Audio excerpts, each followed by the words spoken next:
All Yep. right, so you can hear me okay, right? And you can see me okay? Yes. Okay, let everyone know they're being recorded. You are being recorded. And Right. not be able to hear because my speaker volume is too low. I don't know why it's saying that. I can hear you fine. You can hear me fine, so hopefully it all works. Oh my goodness, just ate. I'm full. Have you eaten yet? Yes, I've had my meal for the day. Thank you. Oh, the OMAD, one meal a day. What was it? What kind of Georgian vegetables did you have? So actually, I hadn't had these yet. They're Georgian dumplings, and they're actually the idea is actually quite similar to the Chinese dumpling, except, and you should look this up on the internet. They they they make it so that with their hands, so that there's like a stem coming out at the top, and you're not Yeah, actually supposed to eat the very top of it. That's how you're supposed to grab it and eat it. yeah. But then it's just like a pastry. And in my case, I had some with cheese, which is not Chinese. But then another one, some had mushrooms, some had potato, like a mashed potato. Yeah, that's typical. I guess Carbs on maybe in carbs. Ukraine it was similar. You had Yeah. something similar? Yep, the potatoes were easy to grow. Plentiful, cheap. Um, Yes. Potato and onions, potato and cheese, that would be two common ones. Cottage cheese, if yeah, I guess cottage cheese would also be pretty common in Ukraine as well. Yeah.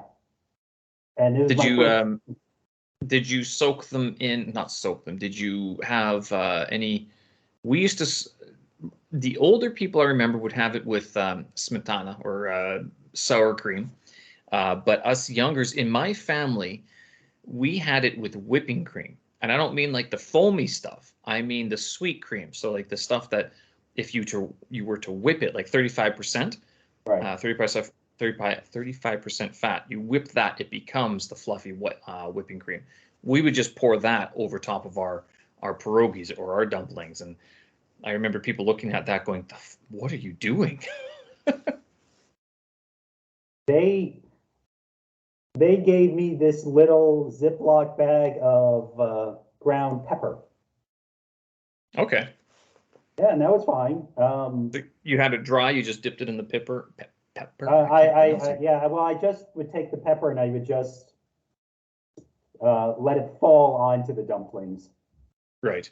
How many dumplings did you have? Like, are they big dumplings or are they small dumplings? Oh, they are probably the mushroom ones had to have been maybe 2.5 or 3 times as large as Chinese. The cheese was probably about two, and the potatoes were about two. So they were a Right. lot bigger. And so Sean and I actually we over ordered. We didn't know Okay, how so big it was, right? right. And so we took the smallest order: 10 of cheese, 10 of potato, and 10 of mushroom, right? It was the smallest one. You had the choice between 10 and 20. And we Yeah. just wanted a little bit of variety. Yeah. Oh, wow. So I had some last night, but like I said, I also had quite a bit this morning, too. Right. And I guess if you don't know how big the order is going to be, like even here, you never know what size of order you're going to get. Yeah. I think on here in China, they've started putting the grams, how many grams something is. Like I know a lot of the burger shops will put how many grams is like that makes up the hamburger. Right. So, have you tried any Georgian desserts? Like, you're not a dessert guy. You're not a sweets guy, are you? Not so much. No. No, I You haven't haven't. tried the baklava, nothing like that. Oh, Do they have well, baklava there? see, that was the thing is that excuse me, I've had baklava, but usually I think of that as being like Greek or Lebanese or Turkish. I have seen baklava in the supermarket now that I think about it, and I guess it was fresh. I Hmm. guess it was made at the bakery at the restaurant every day. Yeah. I just haven't had any. Um, I ask because I recently ordered some. It was imported from Taiyuan. So this, and in fact, is there a huge Middle Eastern population in Taiyuan? Well, there's at least this one lady who makes it fresh and like proper big pieces. For the piece that like I bought a kilo for 180 renminbi, so about just under $40 Canadian. And okay, so total it cost 207 renminbi with shipping, so $40 Canadian. And the piece that you would get, one piece here in Beijing would probably cost you 45 kwai, 45 renminbi. Right. So, and she sent me like 12 of those, right? So it was like well, 2 kilos basically. So it's huge stuff. And then she also gave me this this walnut stick.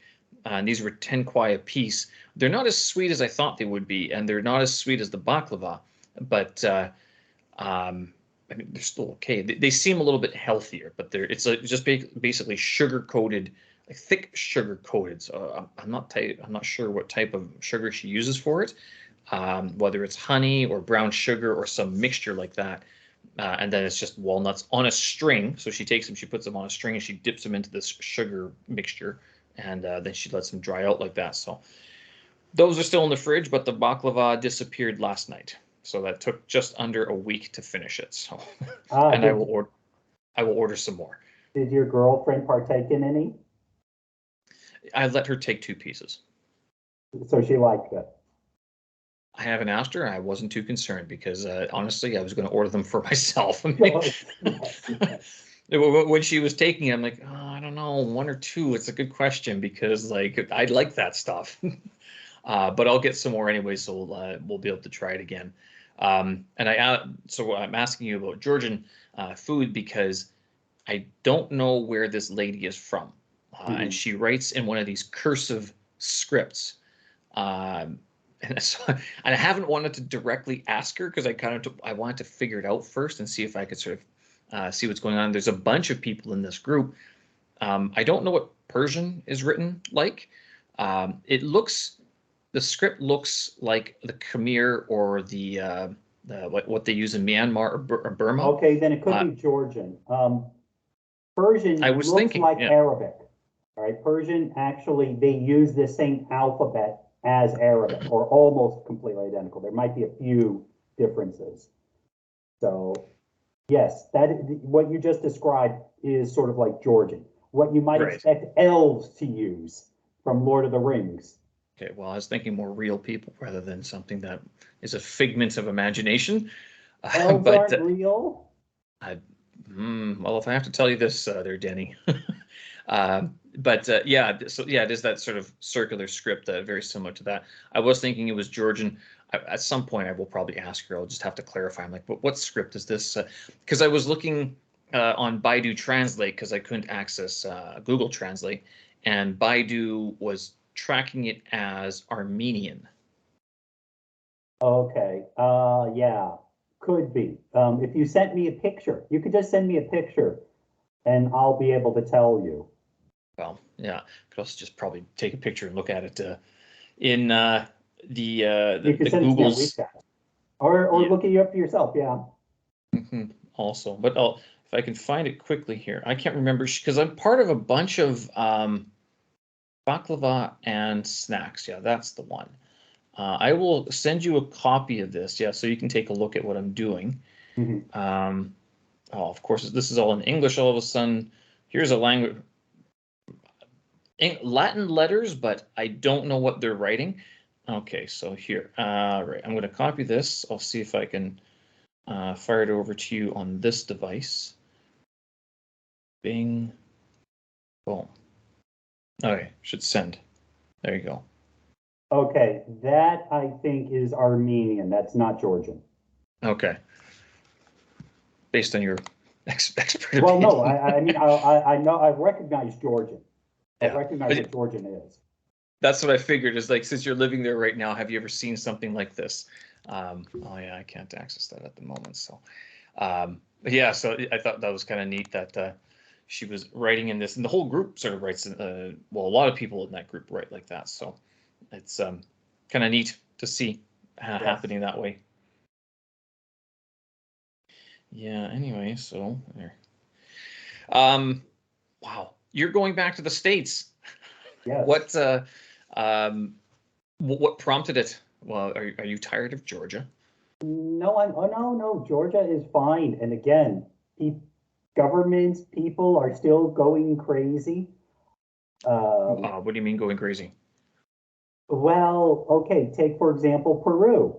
1 week ago, the leftist, all right, moderate left, middle left, was voted in earlier this year.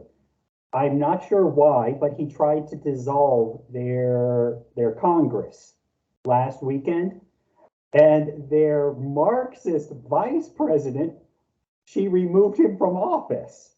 Oh, And okay. so it's it's just as well I didn't go to Peru because I would might be having some problems at about this point. Yeah. Uh, no, But Georgia. the Mhm, States is a family trip. You got to take yes, care of. You're right. Okay. yeah. How long are you going for this time? This time, just probably about a month. Okay. I'm flying from here to Munich, and then from Munich to Charlotte, which is one Okay. of the major cities in North Carolina. One of my half brothers You're so will lucky. pick me up, and I'll stay with him a few days, and then we'll go out to my father's farm. We'll get there about a week before Christmas, Okay. and then I'm going to be there until probably the 7th, the 8th, the 9th of January, then bounce to LA and stay with some of my mom's side of the family Right. north of LA for a week or two. And then I'm going to Kenya. Okay. To follow your online uh, darling, online chat friend. Yes, but also you might remember when I was living in Korea that I talked about going to Kenya, that it was certainly viable as another place to stay during these times, and it still is. So Really? I'm, Why? Because like no vaccination requirements, no, uh, very few entrance requirements, I guess. yeah, yeah. And as an American, you can stay there for 3 months. And then Okay. right next door is Tanzania, Yeah. and that's another 3 months. So And so that's not a problem. Mhm. are you leaving Georgia then? Like this is like you're kind of removing yourself from the country and going finding new pastures? I'm not sure. I have to see Okay. what goes on in Kenya. Right. If things don't work out between Aching and I, nevertheless, I may still like Kenya. Yeah. And I'm jealous. I am jealous that you're able to travel such, and I'm sure most people listening to this are also very jealous. Or they're going, "Hey, yeah, why isn't Steve traveling?" well, Steve worries about different things compared to Denny. That's why. Uh, yes, very true. Well, I was thinking about, um, like if I were to uh, stay here, how much longer would I stay here? Because I've just finished the Delta Module 1, Yes, yes. and I was thinking about doing Module 2 starting in February, and then possibly Module 3 next fall. And the reason I want to do Module 2 in February is because it's only 16 weeks, not 36 weeks, which is the intake in the fall. So if I started February, I could get it done in 4 months and be done, and then do Module 3 in 3 months after that. So I could get the whole Delta thing done within the next year, which is sort of requires me to be in one spot. That it's a little bit easier to do these things, especially I guess Module 2 especially. I don't have to, but I do have a contract right now, but I could go somewhere else. Like some people, you just go to Thailand. I could ask this company, could you set something up in Kenya, for example, and see if they have any Delta certified invigilator people there. So that's one sort of reason that's keeping me here. But I'll tell you, as the borders are opening up, I'm going, I haven't traveled, I haven't backpacked in a while. Would I want to? I don't know. I'm not sure I could live the same style of life as you, but I think it's very neat that you're able to go to Kenya, that you have this idea, that you found out this information, because it is a part of the world that, I mean, given the chance, I would love to live 3 months at a time and just hop one country over. Very different part of the world, just like China used to be very different. So yeah, It's going to be interesting. So, but you're leaving Georgia. Are you taking all your stuff too? So you're Well, removing all your stuff? I'm going to leave most of my things here. My younger brother also lives here, as you know. Okay. Yeah. Go to America, then go to Kenya. Again, if I decide to move to Kenya, then I'm coming back to Georgia, collect the rest of my things, and go to Kenya.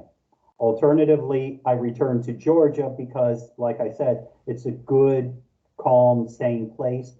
My job, my job that I just finished for this term with Henan University.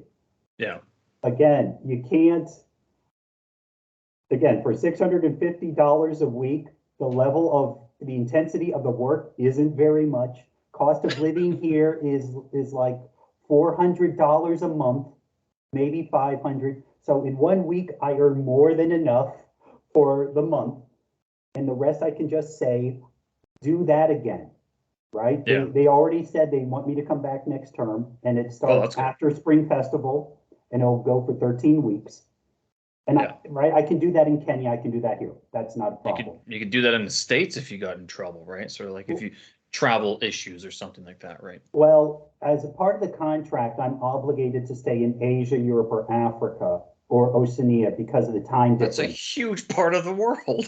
Well, right. So I mean, and so and so I'm able, as long That's as I like literally stay, half of the world. yes, yeah. And so I just come back here, and then I would have so much saved. Then I have to reassess what the world situation is. Yeah, world situation. Well, um, you have an outside perspective right now. Like here in China, things have sort of opened up quite a bit. A lot of people are sick, and they're testing positive for COVID, but the government has come out and said it's not as bad, and like it's not as a strong variation or variant that was before. I don't know what they're using to determine. All I know is that when they started lifting these controls and everything, literally everybody got sick. Whereas up until about 2 weeks ago, I don't think I knew anyone directly who had COVID in China. Everyone that I knew who had COVID was outside of China. Now it's like it seems like it's right outside, sort of thing. It's bizarre, very bizarre. How is it in your neck of the woods? Uh, is it still an issue? Like, is Georgia battling this? Are the people that you know battling this? Georgia, again, why I came to Georgia is because the majority of the people didn't really want to wear masks. Still to today, a majority of them never got any of the vaccinations. And if the government numbers are to be believed, by now, something like 2/3 or 3/4 of the people have had it. Oh, so would that be considered herd immunity?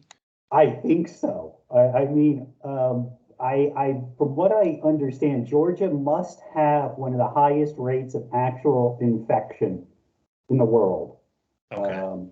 But again, it seems that Georgia was fortunate that, right? Coronavirus is a serious disease. Some of the variants were very deadly. Okay, but the variants that hit Georgia in particular, like what I had in August, Right, because you had it too. Yeah. right? And I was in a whole ward of men who had it. Wow. Were you hospitalized as a result? Indirectly, yes. What happened was, on a Tuesday or a Wednesday, I'd hit the back of my head on a windowsill really bad, Okay. and and the pain, I would wake up from headaches. The pain was so bad I couldn't go to sleep, and Yeah. so I did some checking on the internet, and that could be a sign of a slight hemorrhage, right? So you Yeah. don't die instantly, right? And then right, it could be You don't fluid, know. Yeah. right? Yeah. You don't know. And so I didn't want to find out. And so I called an ambulance here at like 2 in the morning, right? It was one of those nights I woke up, I contacted my Georgian friend who knows a lot about medical services here, said, Denny, just go to the hospital, make it easy. Yeah. You're right, Georgie. And off I went. And they wanted me to take a coronavirus test before I would be admitted into the hospital. And I Yeah. said, yeah, okay, because I'd never heard that. Headaches. was one of the problems because the thing is, I'd have headaches and it'd be different parts of my brain. It wouldn't be Right. consistent. Well, it turns out that that is one of the symptoms. So I wasn't hospitalized for my breathing, smell, Right. headaches. Headaches. Well, but that's a very, because a lot of their symptoms are very general, and yeah, you do get a headache when you get the flu. But I mean, again, when I say that everybody has COVID, like literally, most people I've even met have said, "Yeah, I got COVID. You know, it wasn't so bad. Had it, was sick for a day, two, and then was back." But some of the people I know are very active and very health conscious. The people who don't seem to be like doing a lot of running or like eating, relatively healthy, and especially if they smoke or if they drink quite a bit, they seem to be having symptoms that last a lot longer. So I haven't had it just yet. I hope I don't get it. I don't want it. I'm not vaccinated, but it seems like it's going to be knocking at the door very soon. I think you make a point indirectly. The fact that Chinese have been fairly stuffed up the last couple of years, they haven't been going out, they haven't been getting as much exercise. That may be one of the contributing factors that they're getting Yes. so sick. Whereas with the rest of the world, back in 2020, all of a sudden you got the lockdowns, but people were as much as they were exercising before, okay, which might not have been great, like America, Yeah. um, but it was hitting people in general when they were healthier. Right. Whereas Okay. here, they weren't out as much, like you said, and also China skews older. Yeah. The yeah, I don't yeah, it's a good question because Canada has basically started to say that they're going to live with it, which is something that China said that they didn't want to go that route, but now it seems like they are going to go that route. They kind of don't have a choice anymore. Um, I I guess were people exercising? I guess in China with all the apartment blocks, uh, a lot of people rent, and so if they're staying at home, they literally have a room to exercise in. Oh, And so really? it would be difficult for them to do the same types of exercise that I do. Now we have been let out, like even during restricted access, I'd still go outside and do my runs, but I mean, I can't say I saw that many people doing that. There were people walking, Right. but you still saw a lot of people smoking. That didn't seem to change very much, especially in the hallways, which was kind of very dangerous. You're going, please don't do that. These buildings have no fire suppressant technology other than the one that you have to operate with your own hands in times of need, which I don't want to be the one who has to do that. But yeah, so we've had a bit of I guess the other thing about the flu in China is that, and I've been talking to a few people, because some people they're getting sick and they're like, oh, I really don't feel so good.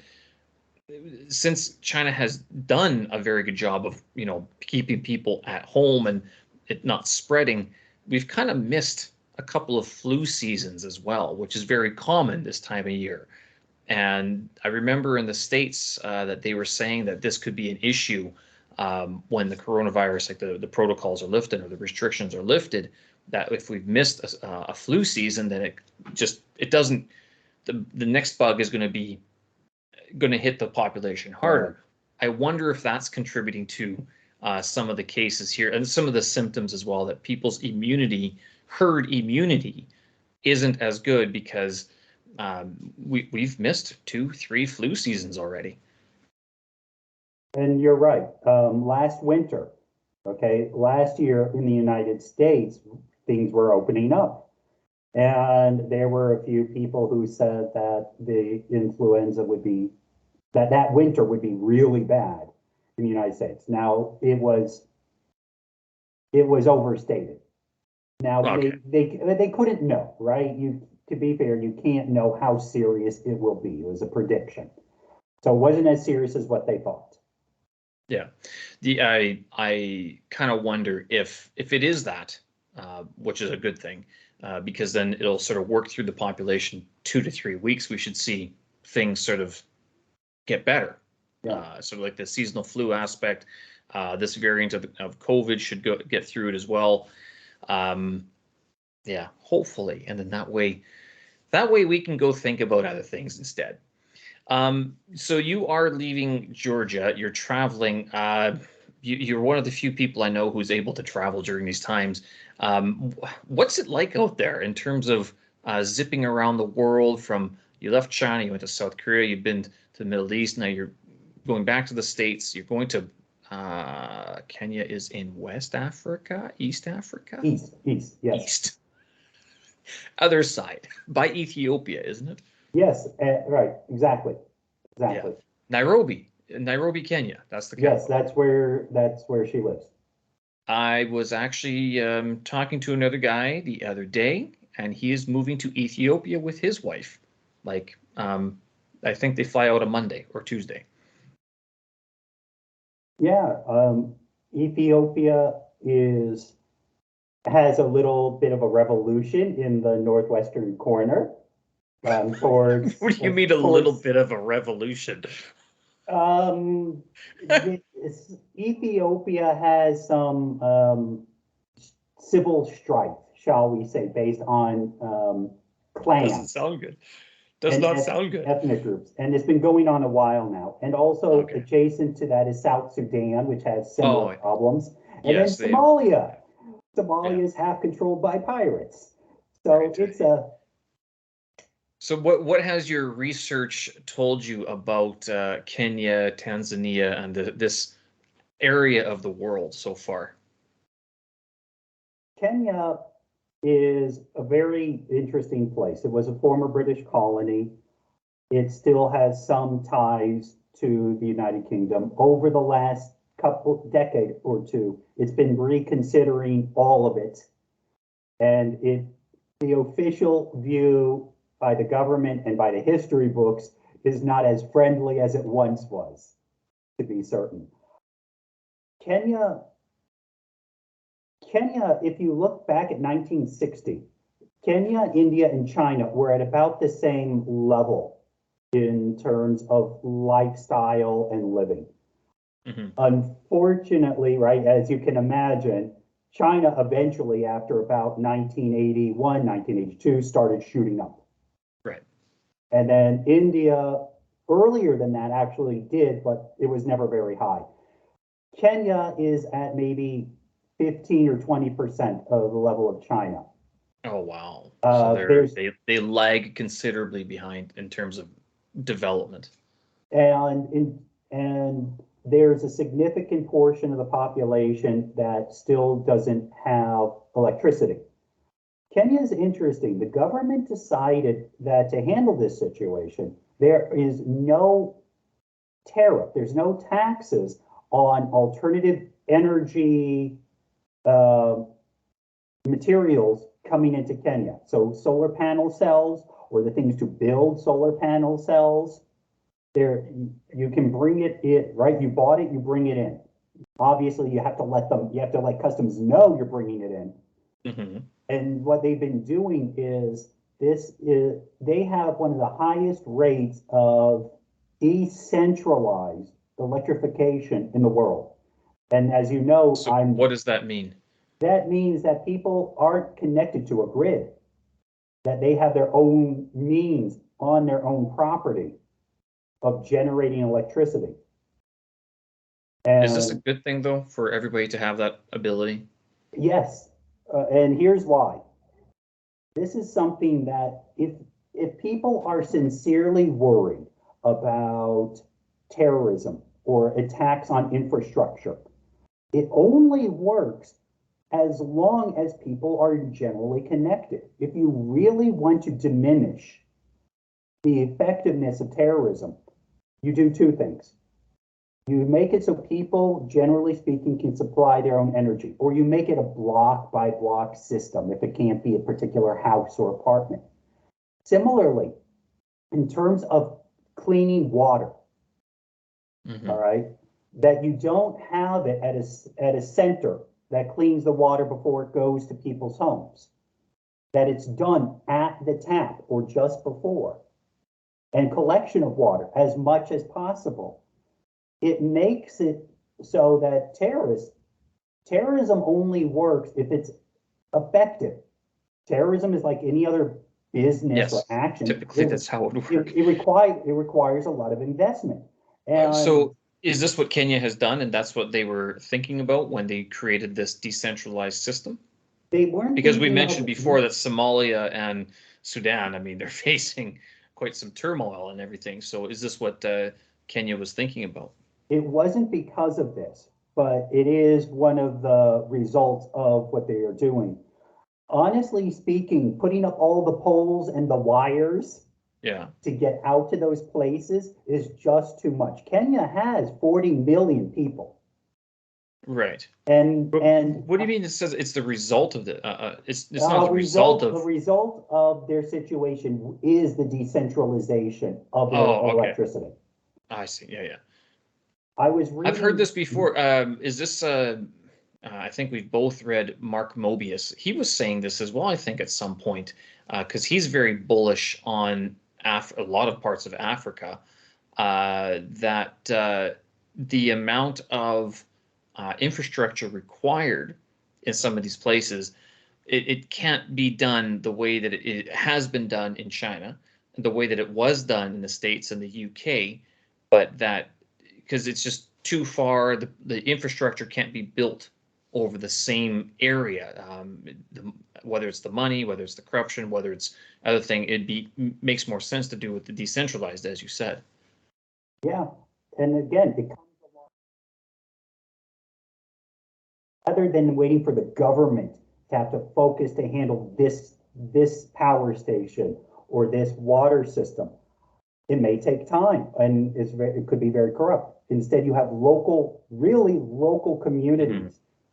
Okay, the onus is more on them to manage it, but then they don't Yeah. have to maybe worry 6 months, a year, or whatever for the people in the capital or Nairobi And maintenance to costs listen. and everything as well. So, what else have you learned from about Kenya? You would fly into Nairobi. Is that what you're going to do? Correct, correct. I will Okay. fly into Nairobi. And one thing, Istanbul, I heard great things about Istanbul Airport. Yeah. 1 hour free Wi-Fi. That's it. At least when I was there a year ago. But That's you're not it. complaining. Yes, I am complaining. Yes, Nairobi. It was a big issue. I looked it up just to make sure that they actually did have Wi-Fi. And apparently they got 24-hour Wi-Fi, which is better than a lot of airports, frankly speaking. That's also But scary. I mean, let's put it all. I'll take the other side here. Istanbul will get you out within an hour. Nairobi, well, you should. One day might not be enough. my layover in Istanbul was like 7 or 8 hours. Right.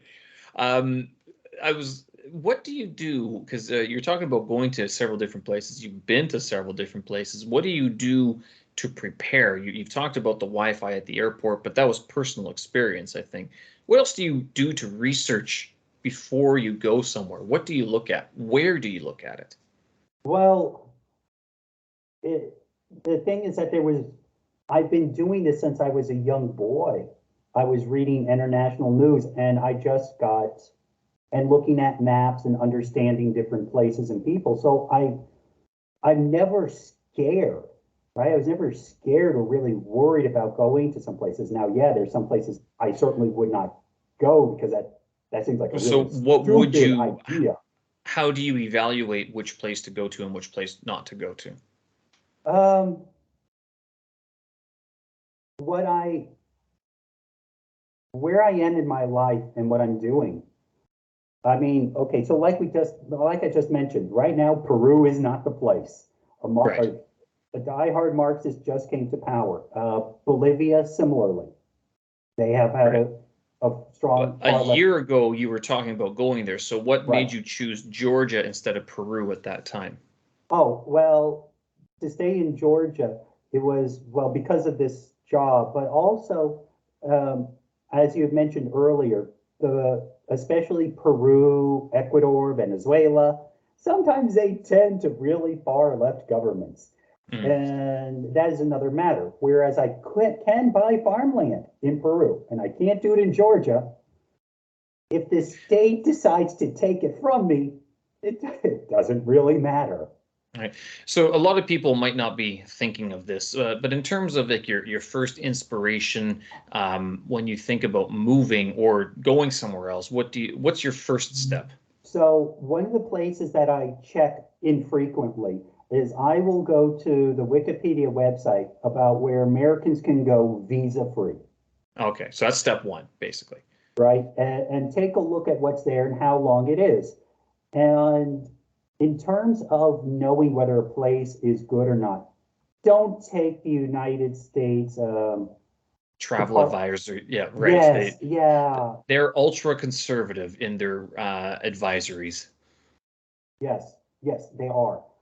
Uh, Look at different news sources, and even the BBC isn't all that great, honestly speaking. Yeah. Al Jazeera, again, I Al Jazeera has certainly moved left over the years, but usually their analysis isn't so bad. WION, I don't know how to pronounce it, from Okay. India, I Mhm. have found to be fairly good. Sometimes Deutsche Welle, Germany. Um, France 24 is not so bad. NHK from Japan. I know this might be a little difficult, but usually their information is free or not Right. very costly. You go to Twitter, YouTube, and you can find their videos, and you look into the areas that you're interested in. And Mhm. especially if they don't mention it, if all of them don't mention it, then it's probably safe. Okay, Right. you can know that immediately. So step one, you look for visas for United States. Then you look at whether or not it's safe. Um, what do what makes a name stand out for you? Nothing in particular. I really dig into what I want to accomplish or do, and then I just look at it. And Okay. like Georgia was good for now, and it could continue to be, but it's maybe time to move on to someplace else. And in terms of research, so that's all like before you even arrive. Do you do any sort of research about the food, the people, the water, I don't know, things to do? It doesn't sound like you do very much, to tell you the truth, Denny. Well, the thing is that in terms of things like cultural aspects, after living in China, basically, I didn't live on the farm, but basically coming off the farm in Kansas and coming to China, all right, with very little preparation before there was much internet to use. And then living in Saudi Arabia at the end of the height of conservatism, Mhm. okay, really strong. What are you going to show me culturally that I'm not aware of or have witnessed?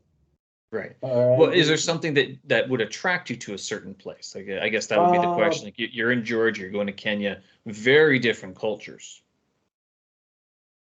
I I was really fascinated by Singapore and Malaysia and also Dubai for the same reasons. The different ethnicities and groups living together, people from all around the world finding a way to live, and they all want to better their own lives. And so they are civil to one another, maybe make friends with one another.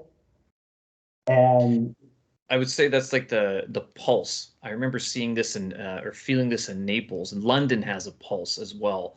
That's certain Busan, South Korea. I remember feeling that people were the city was on a move, but I'm not sure if it's the same thing as what you're talking about, where people are being nice, they're willing to do business. I've been to Malaysia, I've been to Singapore. And those cities move, those countries move for sure. in terms of what you're talking about, general optimism, I Right. Yeah. saw that in Vietnam.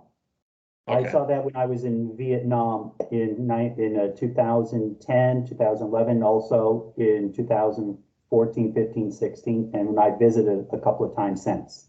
hmm and so, do you look at foods at all? Because you are vegetarian, are you concerned about maybe the local cuisine won't sit well with you? That's never been an issue. I mean, unless I were to live with the Aleuts, um, Okay. Who are they? The Aleuts are, or the Eskimos, Oh, okay, right? right. They essentially have no vegetables, no fruit in their diet. They can't. Everywhere else, right? I was told, oh no, you can't live in northern China, especially Harbin, because they only have cabbage and potatoes, and so everybody eats meat. No. Or Saudi Arabia.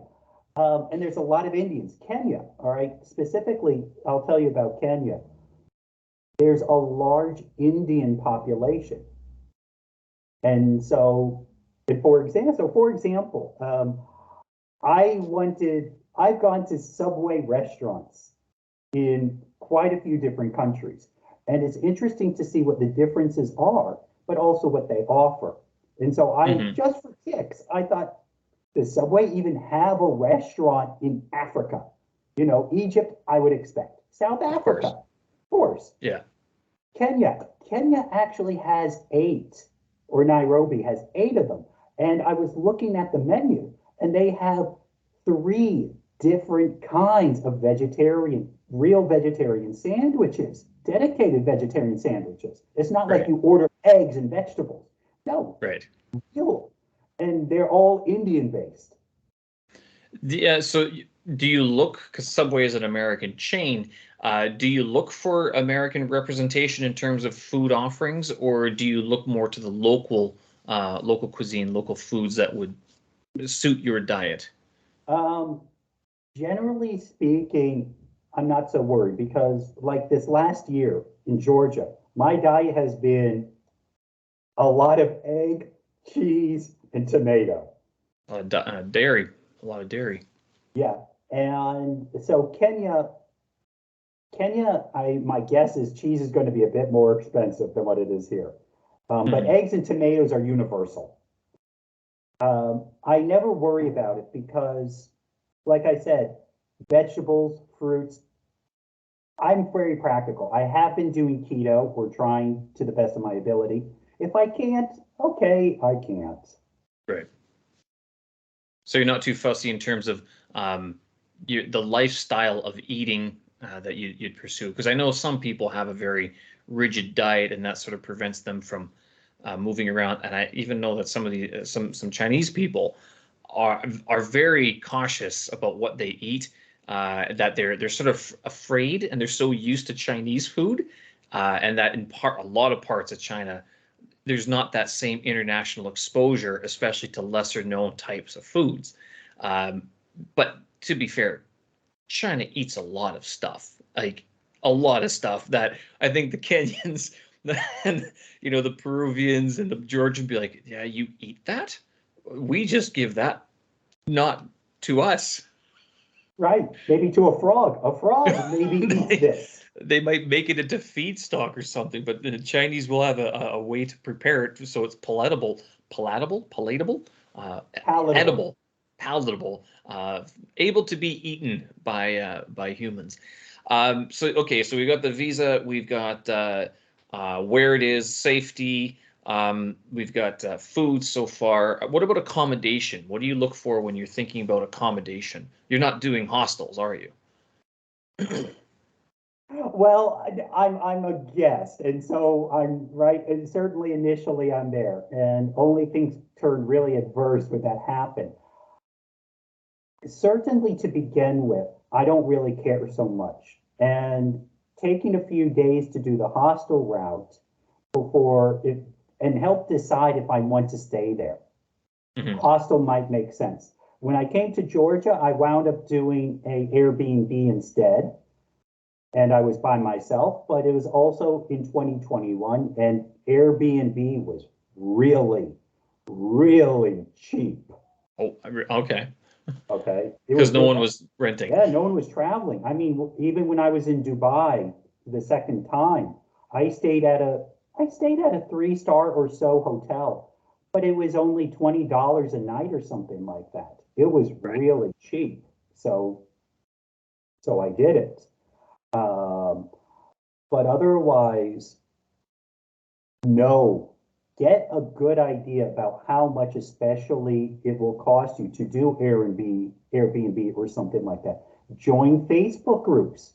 There's lots of different expat groups, certainly for the country, if not the city you're going to. I mean, all right, maybe if you're going to Turkmenistan or you're going to Tajikistan, there might not be many groups to find. All right, there are probably a few countries, but right. for most others, there's an expat group who posts information. Of course, to some extent, do your due diligence. And Airbnb, you can check the prices and you can do comparison shopping. Mm-hmm. When you say due diligence, what does that refer to?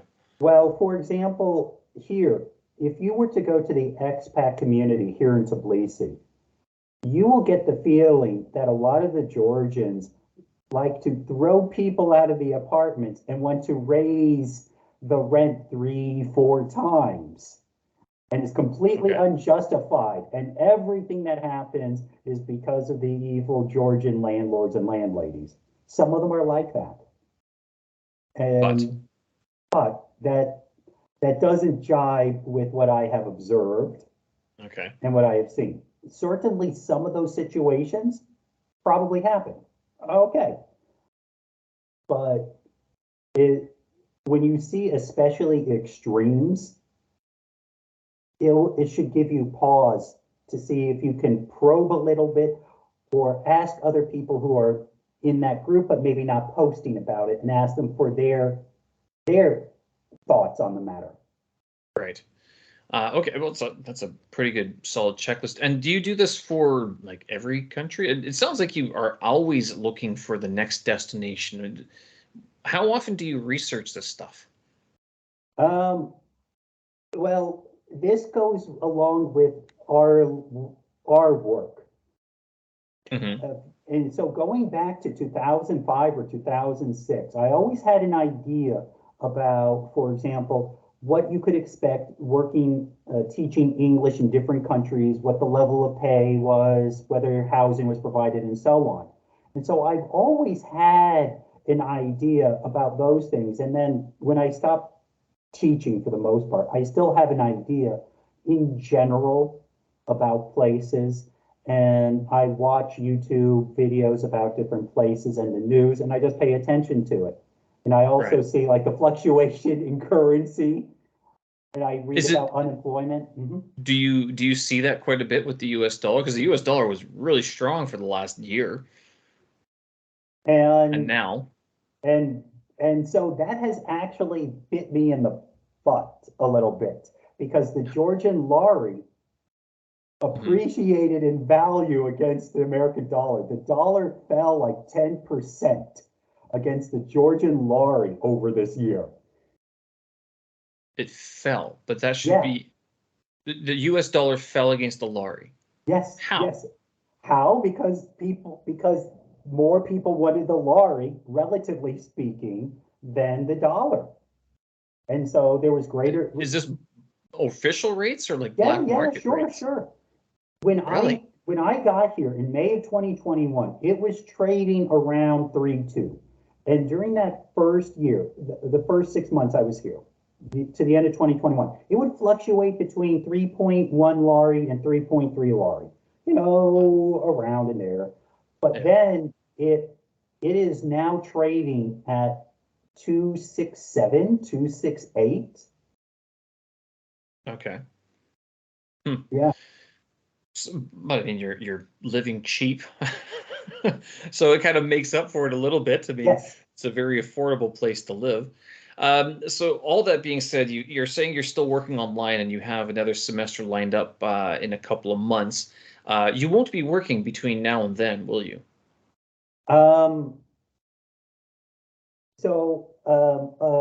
Octave, a friend of mine, a friend of ours, he knew of a language school in China that wanted somebody to do a live stream pontificating or talking about the Isles. And they asked you? And he was unable to do it. And so for talking about the Isles and just generally how people can prepare for it, for 50 minutes, for just 50 minutes of talking about it, 400 renminbi. All right. Yeah. That's a pretty good hourly rate. Why not? Yeah. That's a decent amount of change, but it's a one-off, so it's not like it's a recurring They payment. are looking, however, they are looking for an IELTS tutor perhaps, and Yeah. also somebody to do mock tests. Oh, And as there you you know, a different coworker had connected me to another school, and I did that, doing mock tests. And Jeez, and this uh, former coworker, he gets you on a podcast and everything, and look at you, you're just connected, aren't you? and there's another coworker who wants to start a school online, and Okay, he well, spoke to me about it. really? Okay, good. What kind of school online? Like an IELTS actual prepper, online school, or like something like Duolingo, or would it be like, a proper okay, school, but he'd want me doing IELTS prep. of course. It's one of the easiest types of schools to run. And I was The British Council, of course, has offices in Nairobi, and the Kenyans, a lot of Kenyans go to Britain, but a lot of Kenyans also go to the United States. Barack Obama's father right. was Kenyan, and his mother was Kansan. I remember talking to another person about because I want to go to Oman or Dubai, and he says, yeah, the British Council has offices there, and they often look for part-time work. I guess IELTS examination is there, but then if there's IELTS examination, that means there's IELTS tutoring, and there's prep schools and stuff like that. So there's but that stuff you'd have to be in country to do it. You can't do it sort of part-time flying in sort of thing, which is, as a backpacker, it's a great disappointment when you find a great sweet job that will pay you your beer money and then some, and then you're like, oh, you need an actual work visa for the country. Yeah, that would be great, right? You have to go through the process of getting certified to be an IELTS examiner, but you pop up, right? You pop up somewhere and say, hey, you need an examiner this weekend? I'm The here. the backpacking examiner is a book unto itself. But all this excitement means that you are a traveling American, and the United States, for better or worse or great and bad, is on everyone's minds. It's everywhere. When people find out that you're from the States, how do they typically respond? Well, and that's why I'm usually opaque about where I'm from. Okay. I don't, I almost never lie. Now, part of that is because I have Asperger's syndrome and I don't generally care what people think or say anyway, Okay. but I don't lie. All right, I don't lie, but I think I, most people are assuming that you're American. mm, well, but most people don't, again, most people you encounter in the world don't recognize that this is an American accent, right? I don't waste my time trying to hide it, but most Right. people don't know. They know Yeah. I speak English and it seems to be good English, but that's it. Um, but similarly, like when I was in America, depending on who's asking, I gave a different answer, whether I identify more with being from New York, where I was born, Right. where if I'm California, where I went to elementary school and middle school, or Kansas for high school and university. Oh, And you're all over the place. you see, that's the thing, is that if a normal American listening to me has no clue where I grew up or where I live, can't. So then, should I ask, what story are you giving me? No, you're knowing everything. And so when I talk to people about where I'm from, um, I try to find out why they want to know first, Okay. because I have spent since college, since university, I have spent 70, 80% of my life outside of the United States. So what does that tell you? I mean, the first 20 years of my life, I was in America. The next Right. 20, right, I'm going to be 40 in May. The next 20, the super majority was in Asia. Hmm. And I'm going to be starting the next part of my life. Maybe I'll spend 20 in Africa. I don't know. If it's what people are saying, then Africa is the next centrality, I guess you could say. Like it's a big place to be developed and certainly a place to be explored. I follow one guy on Facebook who does trips through everything, like sort of the big trips, big tourist trips and stuff like that. Nothing like what you're doing, where you're living in hovels and apartments around the world while working online. But so that's the people on the street, maybe even at the airport. What about your students when they ask? Because if you're not going to lie to your students, they probably figure out you're from the United States. What do you tell them? Because they have a perception, and then you have experience living in several different places and traveling to other places, so you can see the contrasts and the similarities. What are some of the things that you tell your students about the United States? It depends on how well they understand English and what kind of things they want to know. For example, I was just teaching university students in China, and they know I'm American, but they also know that I was teaching in Harbin around the time that they were born. And they know I was in China for 8 years, and so they know I know things, and we can talk about some things, and I'll make references to Chinese history or things going contemporary life things. With other students, I taught for Cambly for a while, Mhm. and with them, I I really avoided answering that question with my students from around the world. Sometimes, if I'd seen the student more than once, if I knew the student, okay. But generally, I found it just best because they would, right, with some students, they would just, right, they hear I'm American and they just want to go into an argumentative, combative role. And on Wow, Cambly, really? yeah, and on Cambly, Cambly has suggested lessons, but a lot of it is free talk or whatever the Right. student wants to talk about. And I have no problems holding my own. And of course, it's always entertaining when they find out that I might even agree with their views. And in fact, I even think less, or I think there are bigger problems in the United States than they do. Okay, Right. it could be a real shock to their system. What But would you say is the most common misconception that you have to clarify about the United States? hands down, that fast food is the norm for eating. I don't get it. Okay, I really don't. Do you think Americans are rich enough to be able to have fast food every day? That's No, but fast food is insane. cheap enough to be had every day. Not really. Not really. What It's type of fast food? Because the United States is a glorious paradise of fast food options. okay. So, for example, Subway really isn't fast food, not in that kind of sense. Right.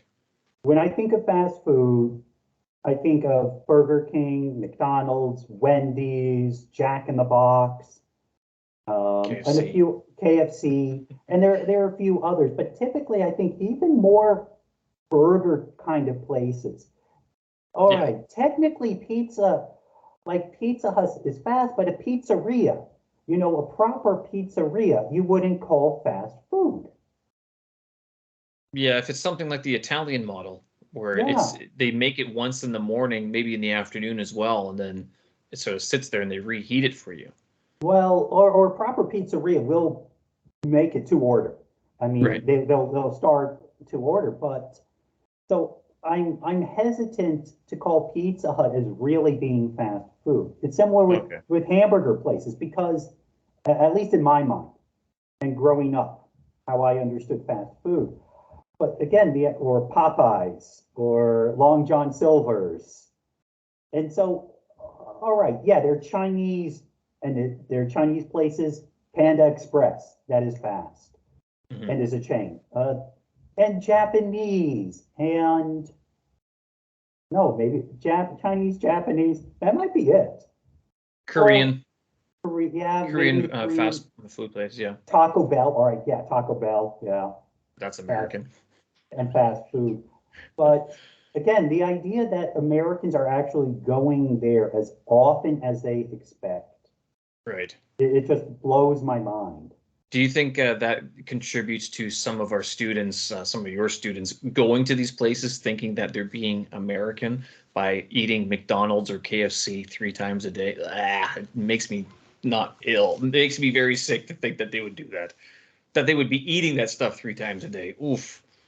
Well, when I learned that at least 10 or 15 years ago, that a nice date, not a great date, but a nice date was going to Burger King or McDonald's in China, I was thinking, Well, that was a novelty 15 years ago. I mean, uh, especially for some of the young kids. I think like, even the even in Canada, I think going to a date at I guess it'd be like the diners. That would have mhm. been because that's when Perkins was sort of a big thing, like those all night diners and stuff like that. That was sort of seen to be your cheap, nice date, but you're still being cheap because you're young and you're poor. You have no money. Yeah. Okay, yeah, I guess that's fair. I guess that's fair. Back when we were in high school, going to like a diner like Denny's or something like this. Yeah, Any yeah. relation to you? What I can say is that when I would go to Denny's on my birthday, I would get a free meal. Oh, there you go. That's nice. Does that happen very often in the United States? That's like sort of the offer that happens if it's your birthday, they'll give you something for free. Um, Restaurants for kids? Yeah, Okay. yeah. So okay, food aside, what would be the second misconception that you have to clarify? That that any statistic that you hear about the United States means that it is an accurate way to understand all of the United States. Whether you're looking at gun violence, education, unemployment, there is trying to get people to understand that the United States really is a federal system. Hmm. Okay, it really is. And that even smaller counties, in some states, counties have a lot of autonomy, in some, not so much. And so, making these generalizations about the United States, you can find places in America that are safer than anywhere or almost anywhere than Europe when it comes to guns. On the flip side, you can find places that are almost as dangerous as El Salvador or Honduras. Yeah.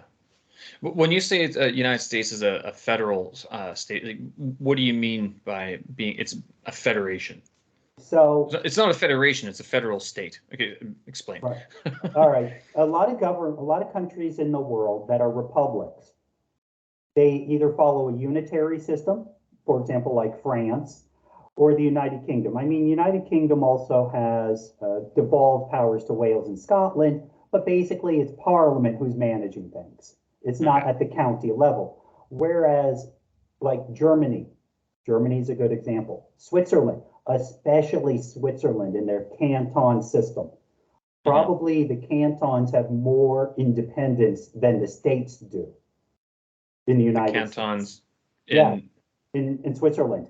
I mean, okay. as an example, with let's say you want to become a Swiss citizen, you have to get approval of that canton. You So don't get canton is approved. like that community or that Right. It's a smaller state. It's a okay. political subunit I in was thinking it's Switzerland. the people in the southern part of China. Like that's the canton I was Oh, thinking. oh, I'm sorry. Yeah, so like in Switzerland, it's really devolved powers. In the United States, with the federal system, the national government has the authority, right? The Constitution tells you what the national government has the authority to do. Hmm. What isn't left to the national government is left to the individual or to the local or state governments. Right. And there's some things that only state governments can do. There's some things only the national government can do, and there's some things where they overlap. Hmm. And is there anything that when you're talking to your students? So we've talked about misconceptions. Is there any?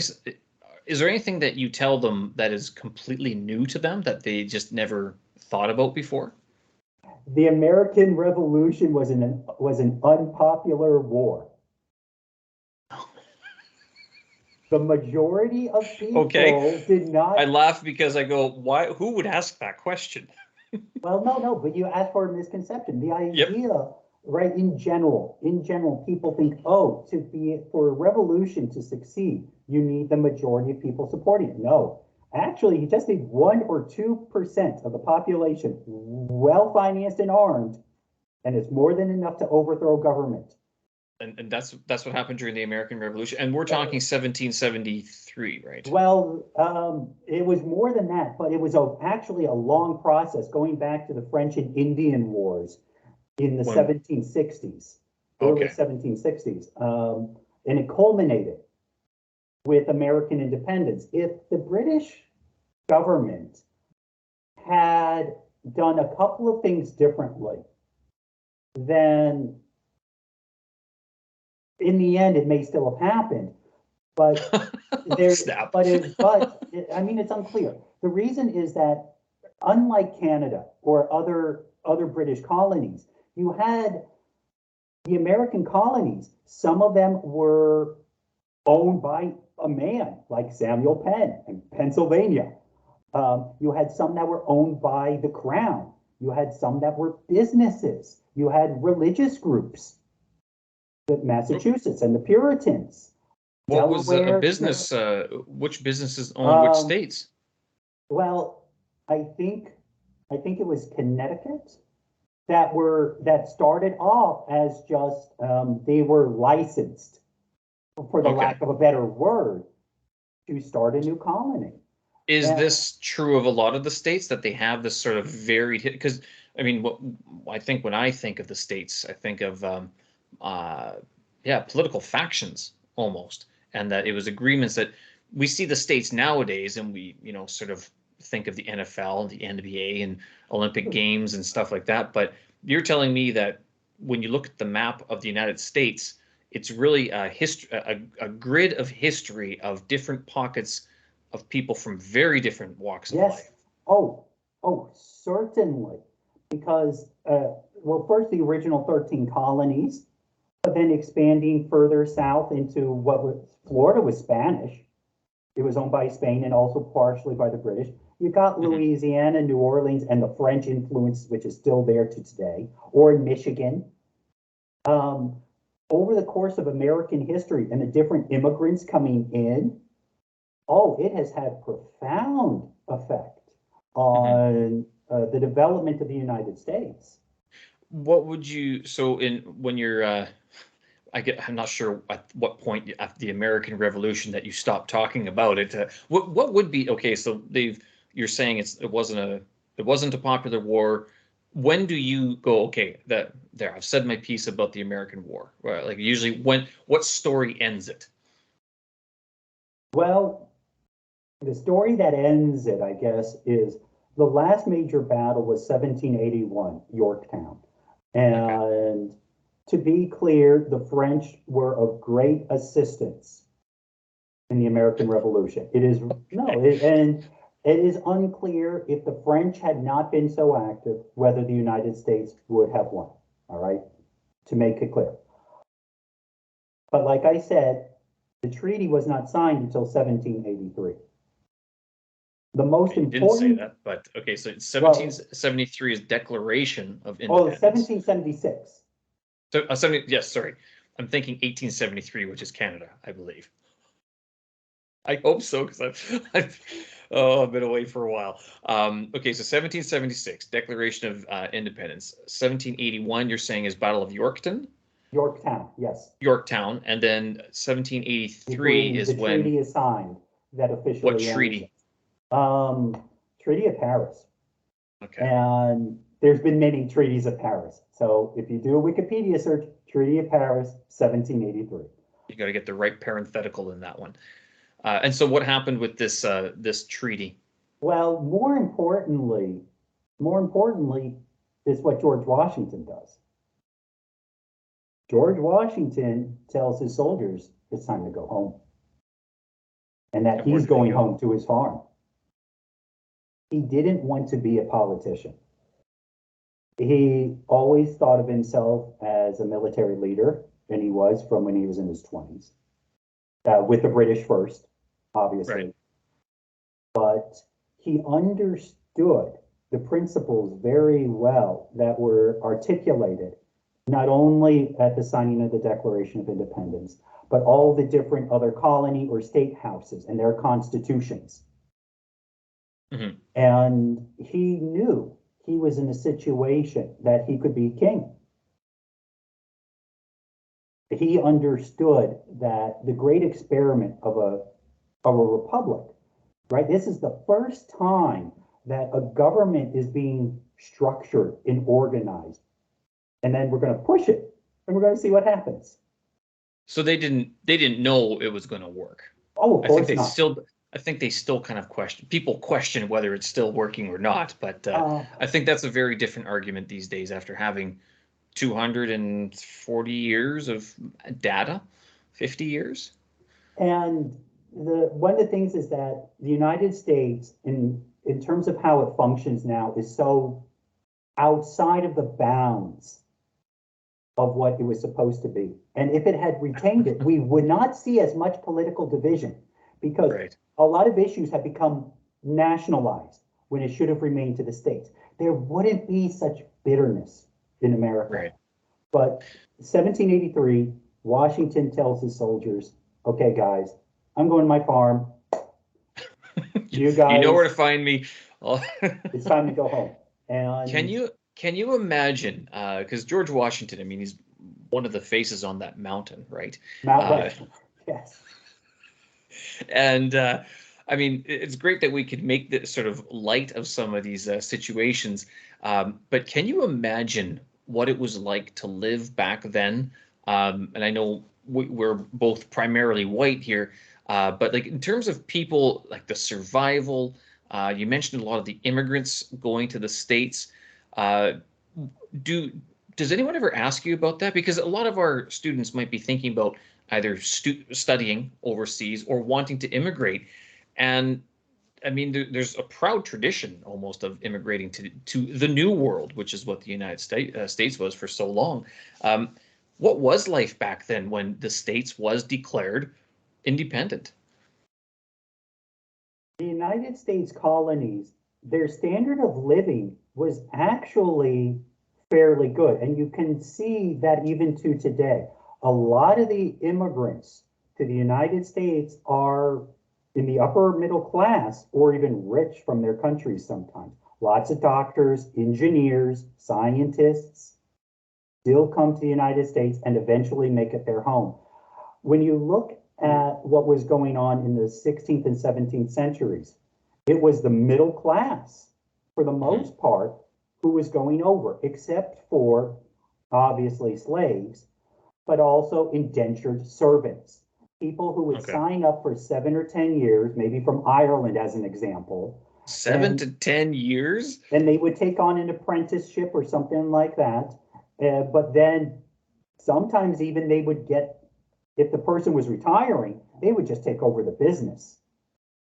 All right. Wow. But they became trained in the service and would become successful. And so it wasn't like there was a lot of, the living condition was fairly high compared to the average peasant, certainly in Europe. Yeah.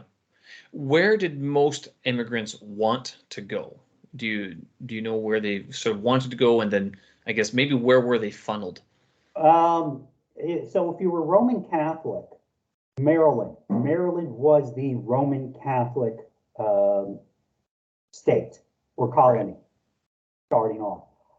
A lot of it was just a hodgepodge. The Dutch had been the original settlers of New York. It was called New Amsterdam originally.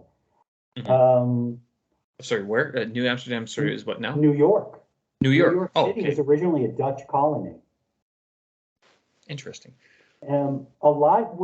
Most of them were English, some Scots. The Scots were also more likely Delaware, Maryland. I don't know why. Puritans, mainly English. were certainly Massachusetts. I guess we got some French Canadians who would come in, and Vermont was its own country, actually, for a while When? before. Um, Vermont was not one of the original 13 colonies. And it was its own country for a while, and then it voted to join the United States. Germans, Wow. again, Protestant groups, also maybe from Okay. Northern Europe, and not so much. Certainly, most of them were English, German, Scot, and some Irish. Do your students ever, I guess when we're talking about the United States and famous people, it's going to be like, I guess Obama would be there. Trump would be in the vernacular now, but Trump for different reasons. So it's usually the president will be of some sort of fame or recognition.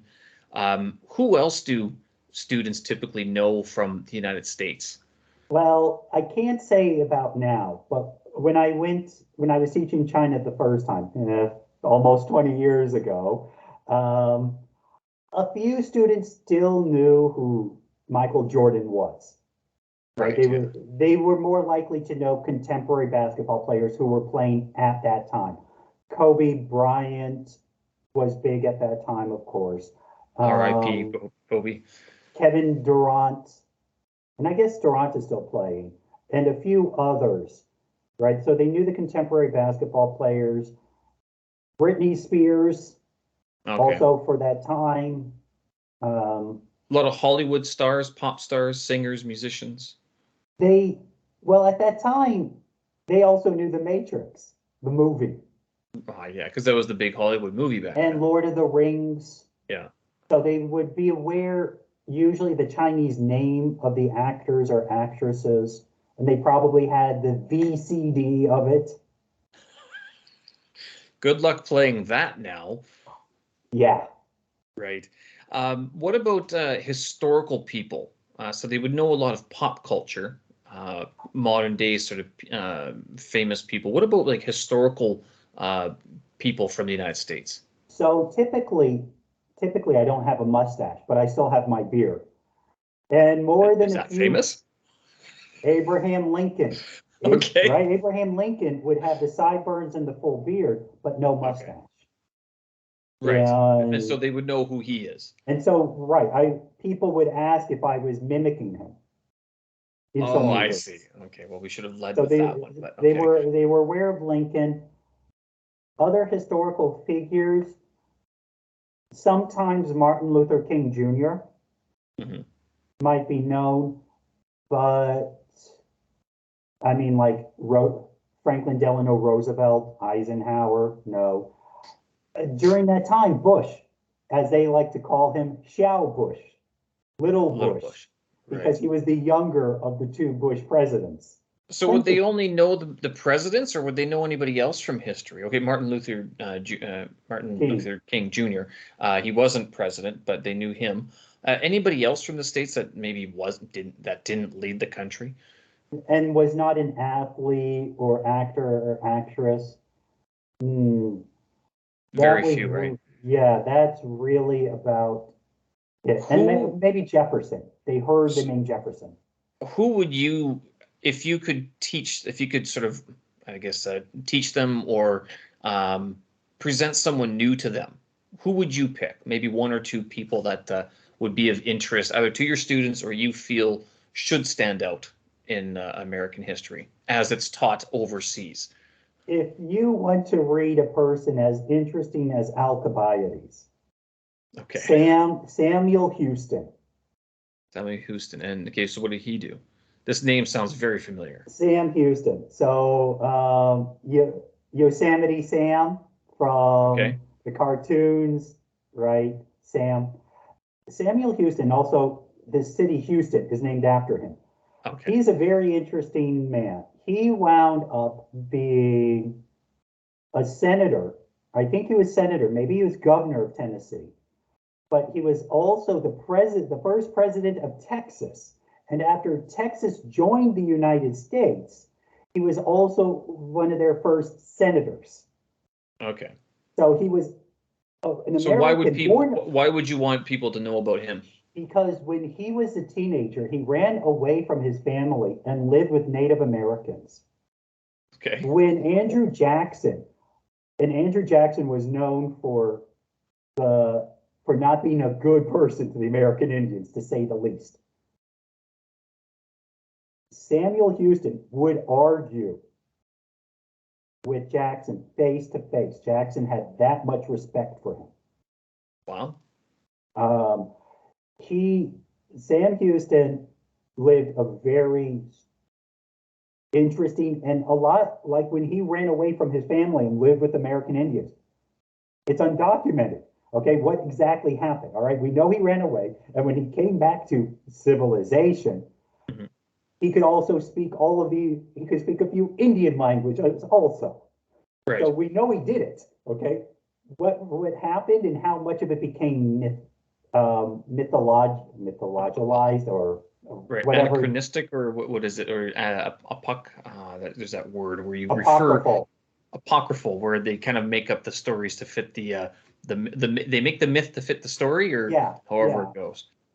So But it sounds like he became a politician after he returned from the wild, from the yeah, tribes of the indigenous. he became a lawyer. He was a very young lawyer, but I guess, at that time, starting your law studies at the age of 16 was not so unusual at that time, Mhm. albeit. But then he got into politics in Tennessee, made his bit in DC, then went to Texas and to join the fight against the Mexicans to start their own country. And then, like I said, later became president, and then later, after voted to join the Union, became a senator. And Right. he voted. He died not long after the Civil War began. And one of his few votes was voting against Texas seceding from the Union. So he wanted the Texas to stay in the United States. Yes, he did. Was that a close call back in the day? Texas didn't have nearly as much slaves as the other states, and their economy wasn't reliant on it. Texas was more just people who wanted to do their own thing. Okay, you kind of still see that these days, don't you? Yes, you do. Okay, so Sam Houston would be someone. Who would be the other person? Maybe if someone outside of politics completely. Is it possible? Um, Somebody you're not going to have heard of, but can tell you a lot about the United States. Okay, I need a minute. Okay, I just can't think of the man's name. All right, I Is can't there think of the any name. is it any sort of, would they have contributed to how things are these days, or would it be something that was uh, He important back then, but maybe now it's sort of forgotten? Well, so the man whose name is I can't think of right Right. now. Yeah.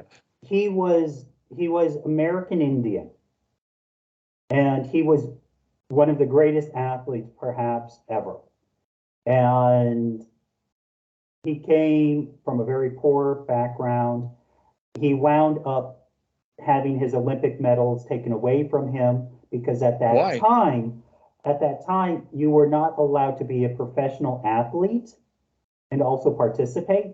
And what happened was Wow. Okay. he he was deemed to have been a professional athlete, even though he didn't understand that that would happen or anything else. He wound up being almost forgotten Hmm. and dying fairly poor.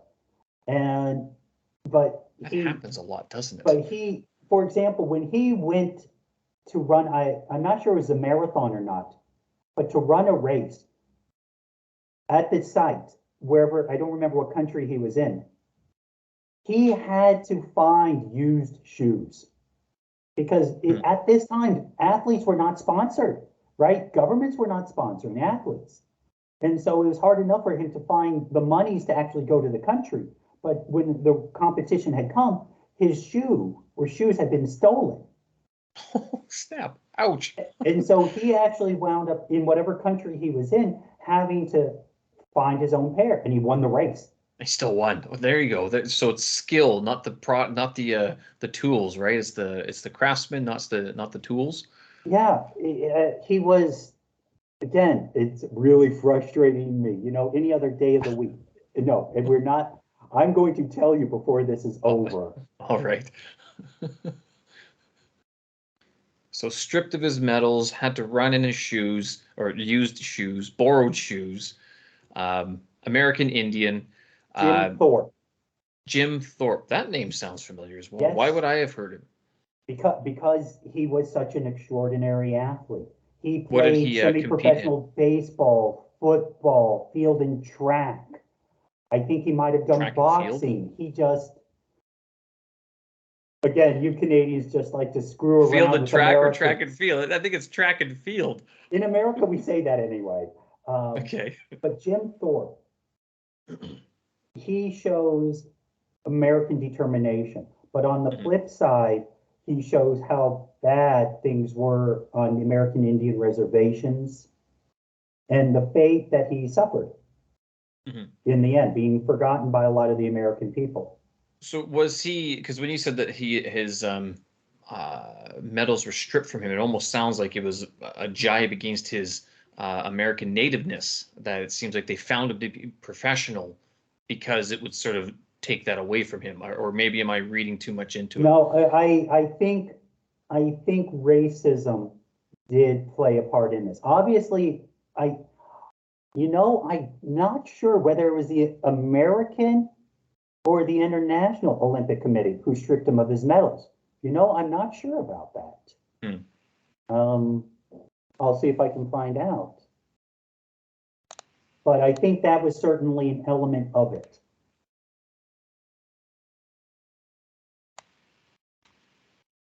Let's see what it has to say here. Yeah. And so he played football. He played collegiate football and professional football, American, professional baseball and basketball, along with running. And So how was he able to do this? Like to be so um, athletic? Like, did this guy? What did this guy do for his job that he was able to do all this stuff? I don't see, the thing is, I don't know much about his early life. All I know is what his background was. Right. So it'd be a learning experience if you had to teach someone, if you want to tell them about this, it would have to be you'd have to research more of it too as Oh, well. oh yes, Yeah. certainly, certainly. Right, it was 1912, and when he wound up winning, but also getting it stripped. Wow. 1912, the Olympics. Where were the Olympics at that time? Uh, Sweden. Sweden. Wow. That would be a track. That was obviously the Summer Olympics. And this is Um, what happened. Um, he wound up playing a little bit of professional baseball for $58 a game for a few weeks in that's it. 1909 and 1910. And that was Okay. enough for them to take it away from him. Wow. That's like just doing a pickup job sort of thing. It's like, hey, you seem like you're an athlete. You want to hit the ball a couple times? Sure thing. Just shows up, does a few shifts, and then that's it. You can't be. Wow, that's harsh. Yeah. Sounds like a skewed judgment, if anything. All right, well, that's quite the history lesson today for sure. And so when do you leave Georgia after this? I mean, it's what, Saturday already. So when do you leave your abode and move on to the next destination? I'll leave the apartment about 1 in the morning local time Wednesday. Okay, I thought it was like tonight you're gonna be leaving. Oh, no, no, no. 1 a.m. Yeah, in 6 hours I gotta be out of here. Good thing the airport's just down the street. It's a little bit further than down the street. That's why Right, I'm leaving a bit early, just in right, case. With right. cash, you never know. Always my dad always said put $20 in your pocket for or in your wallet for the cab driver, but I don't think $20 would cover most cab drivers anymore. Certainly not the Canadian money. Something we didn't mention, but I think is worth noting. A lot of people are scared about carrying cash. But honestly speaking, with what goes on with banks, what's going on politically, and how banks might be shut off or this or that, you never know. And again, as long as you're smart, I would honestly suggest that you have enough in whatever whatever currency is going to be readily acceptable in that country. Maybe it's Usually the dollars, US dollar. euros, pounds, yen, different countries, different currencies. Find out. Yeah. Have enough money in cash to buy an airplane ticket going out of the country to someplace you think is safe. I wouldn't go that far. I'd go bus ticket, but or train ticket. Plane tickets are a little bit more costly. I've always I've carried cash with me when I travel because it's you don't want to be flashing a lot of things. Yeah, Like you don't don't want fly. Yeah. like your cell phone, because that even can mark you as someone like pulling out your wallet and obviously looking through all the cash. Terrible idea. So things like that.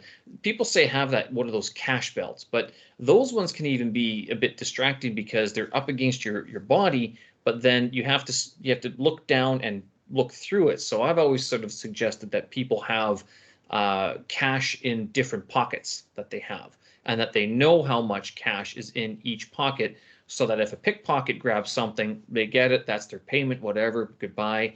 But then you still have something in another pocket. And it also goes, I think should go without saying, get pockets with zippers or Velcro so you can feel these things being finagled with, sort of thing. But that's good information anyway, because you never know if your cell phones, and let's face it, I mean, the digitization of cash here in China really depends on having a fully charged cell phone, or at least functional, and a network as well, doesn't it? Yeah.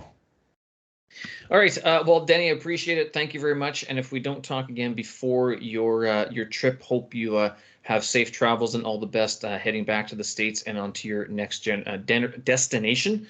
And I guess we'll probably talk again when you're back in the States, and maybe we'll do another episode. Episodes from Where in the World is Denny? Thank you, Steve, for your kind words. Again, I wish you a Merry Christmas if we don't speak before then. Happy Hanukkah, though I know you're not among God's chosen people yet. And I will remain outside of that. I'm from the generation after that, I guess, if you call it that. Uh, which the students will be like, "What are they talking about?" We could talk about that sometime. That'll be an interesting sort of discussion as well. All right, take care. We'll talk again. Bye bye. Bye.